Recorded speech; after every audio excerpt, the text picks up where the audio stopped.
اعوذ باللہ من الشیطان الرجیم بسم اللہ الرحمن الرحیم اللہم صلی علی سیدنا مولانا محمد وعلی آلہ وصحبہ وبارک وسلم۔ تمام تعریفیں رب العزت کی ہیں جو تمام جہانوں کو پالنے والا ہے۔ میں ہوں حکیم عامر شہزاد ڈسکا سے۔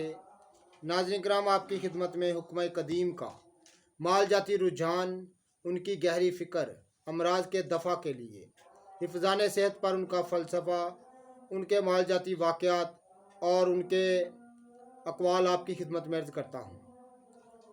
جتنے بھی میرے دوست احباب چینل پر نئے ہیں وہ چینل کو سبسکرائب ضرور کیا کریں، بیل آئیکن کو ضرور پریس کیا کریں تاکہ ہر نئی آنے والی ویڈیو کا نوٹیفیکیشن آپ کو ملتا رہے۔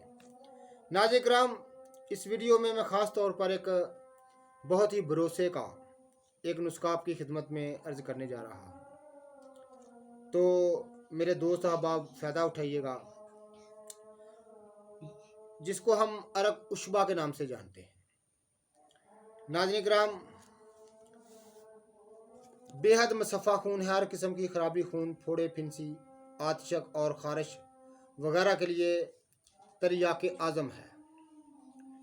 خون کی اصلاح کر کے طبیعت میں فرحت اور بشاشت پیدا کرتا ہے۔ ناظرین کرام، بلا کسی جھجک کے مکمل نسخہ میں آپ کی خدمت میں عرض کر دیتا ہوں، ضرور فائدہ اٹھائیے گا۔ برگ نیم، پوست نیم، برگ ہنا، منڈی بوٹی یعنی گل منڈی، شاہترا، سر پھوکا، دماسا، گل نیلوفر، گل سرخ، کشنیز یعنی دھنیا خشک، سندل سرخ، برادہ شیشم یعنی ٹہلی کی لکڑ اس کا برادہ، تریفلا، اناب، چرائتا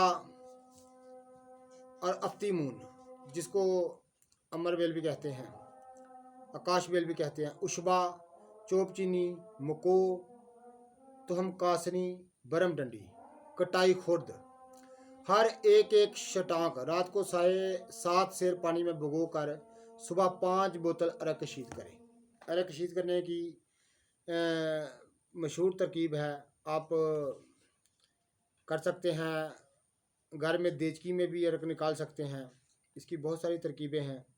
تو ناظرین ہم اس کی ترکیب پھر کبھی آپ کی خدمت میں عرض کریں گے، لیکن مکمل صحیح نسخہ جو ایک 70 یا 80 سال سے ہمارے ہاں مشتمل ہے، اور ایسے مریض ہم نے دیکھے ہیں کہ جو ایسے بقار ان کی جسم تھا کہ جسے اللہ کی پناہ۔ تو ناظرین کرام، ہم ایک صاحب کی رداد آپ کی خدمت میں عرض کر دیتے ہیں۔ حاجی صاحب کے پورے بدن کی وہی حالت تھی جو کبھی آپ نے بعض خارش کے انتہائی بیمار جانوروں کی دیکھی ہوگی۔ بدن کا کوئی حصہ ایسا دکھائی نہیں دیتا تھا جو خارش کی وجہ سے گھناؤنا منظر پیش نہ کر رہا ہو۔ میں بامشکل تمام چند علامتیں ان کے پاس گزار سکا۔ معلوم ہوا کہ جوانی میں آتشک کا حملہ بھی ہوا تھا۔ اس کے بعد بعض زہریلی ادویات کے استعمال سے بیماری دب جاتی ہے مگر پھر شدت سے ابھر آتی ہے۔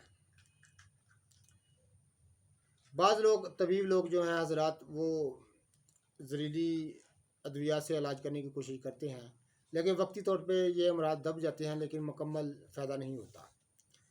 تو چونکہ یہ ہمارے والد صاحب اس کو کثرت سے استعمال کرتے آئے ہیں، تو میری جو ناقص رائے ہے، میں نے فیصلہ کیا کہ یہ مرض جزام کے سوا کچھ نہیں ہو سکتا۔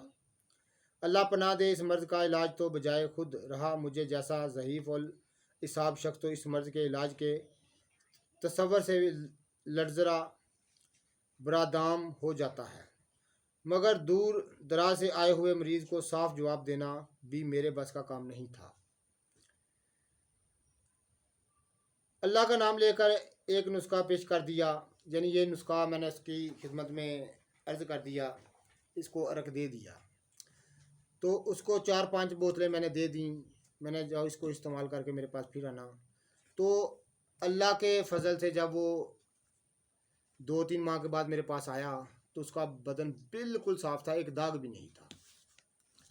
یہ اس نسخے کی بدولت تھا، اور اللہ تعالیٰ جو اس میں نسخے میں اصاف اللہ تعالیٰ نے رکھے ہیں ان جڑی بوٹیوں میں، تو اللہ تعالیٰ کے دیے ہوئے اصاف سے ان بوٹیوں نے اس کا علاج ہوا۔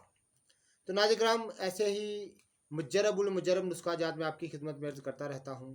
جتنے بھی میرے دوست احباب چینل پر نئے ہیں وہ چینل کو سبسکرائب ضرور کیا کریں، بیل آئیکن کو ضرور پریس کیا کریں تاکہ ہر نئی آنے والی ویڈیو کا نوٹیفیکیشن آپ کو ملتا رہے۔ تو ناظرین کرام، ویڈیو کو شیئر ضرور کیجیے، لائک ضرور کیجیے گا۔ اللہ حافظ۔